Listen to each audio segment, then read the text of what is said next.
I went out last week. We went for a walk, and I went to this cafe that we often go to. I haven't been there for a while because nothing's been open.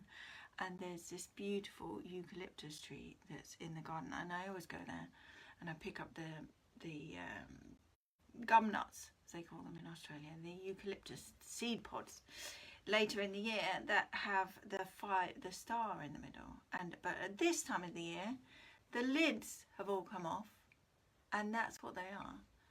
I love these. Can you see that? It's like a sort of constellation of dots in the middle that go into a central sort of point. It's all a circle. There's another one. And what they actually, let me actually show you the, and then later in the year I'll go back and I'll find these. And they're the, can you see that? My glasses don't seem to be working this morning.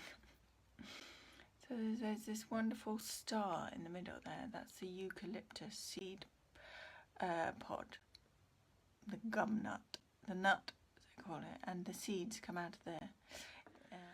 There's always this one tree, and so since then I've always looked. This is also, I was lucky enough to be in Australia, where there were some other types of eucalyptus trees, and that was a whole sort of bract of pods that come off, and so there are all these little circles. I just love them like that.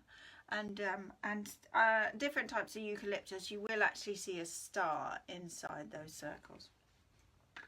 Sometimes you do, sometimes you don't. This is from a bottle brush tree. That's another Australian one actually, or one that's from, is that a bit blurred? I'm not very good on my tech this morning.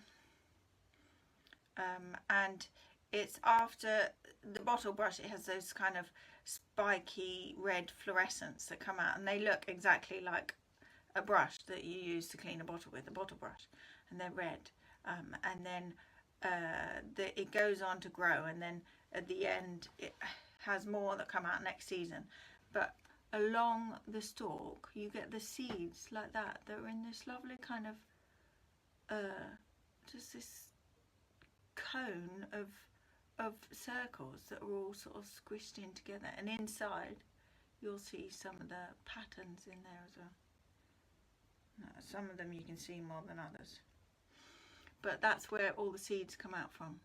And I have quite a few of these, and I put them in a box or something. Then I come back to them later on after they've warmed up a bit, and there's loads of seeds at the bottom of the box. There's all kinds of things growing in here. What else have I got to show you? Now this. You're actually lucky you can't smell this. This is an octopus tentacle, right? Okay, disclaimer, I did not kill the octopus. I found it on a beach, dead. It was back in, I think it was 2017, when they had those funny storms and all loads of starfish were washed up on beaches. And anyway, a beach where I was near in Cornwall, there was an octopus washed up on it. It was only a small one. It was only like about that big or something. And I was like, I'm having that. And I took casts from it. I got plaster casts of it, but then I sort of dried it out or something. Anyway, we won't talk about that anymore. But look at those lovely patterns of these circles that are just squished all together. Amazing. I mean, they're mesmerising. Okay, this is my circle collection. I'll tilt it there so that you can't see the reflection thing. And this is a wasp nest, and you probably can't see that one because it's dark, but anyway, it opens up. Okay, here we go. Du, du, du. And inside there's a whole collection of circles. You can probably see better photographs of this on my website. I have a page, Circles in Nature, and so I just like sort of making collections. This box was recycled from, it's one that you just get those coffee pods in, you know, those posh coffee machine things. So this is orange, a slice of an orange, and then these are, sometimes you find those shells where the they've bored into them. I don't know if I worked out what it is that causes that. So these, the moons there, they're all the different phases of moons, which are of course caused by our perception of two circles overlapping. These are rabbit droppings. There's the gum nuts I was talking about. That is onion. Another hole in rock there. I never understand how it gets in rock. And that's on a barnacle shell. That's a poppy seed head. This is a spinal, a part of a vertebrae of a fish. This circle in the top of the hazelnut. That's a agapanthus flower, which is similar to the pattern on the top. That's why I put it in there, because it's that pattern is created with 6 circles, and that's repeated in the agapanthus. Urchin, which of course has 5 in it, and this is one of these like, it's a soft ball of kind of palm that I found rolling along a beach in the Mediterranean somewhere, and it's like the palm fronds that then just get washed up over the beach. That's seaweed, and that's an acorn cup. There's the bottle brush that I was talking about. An eclipse. Actually, I've got a light in this. I forgot about that. Hold on.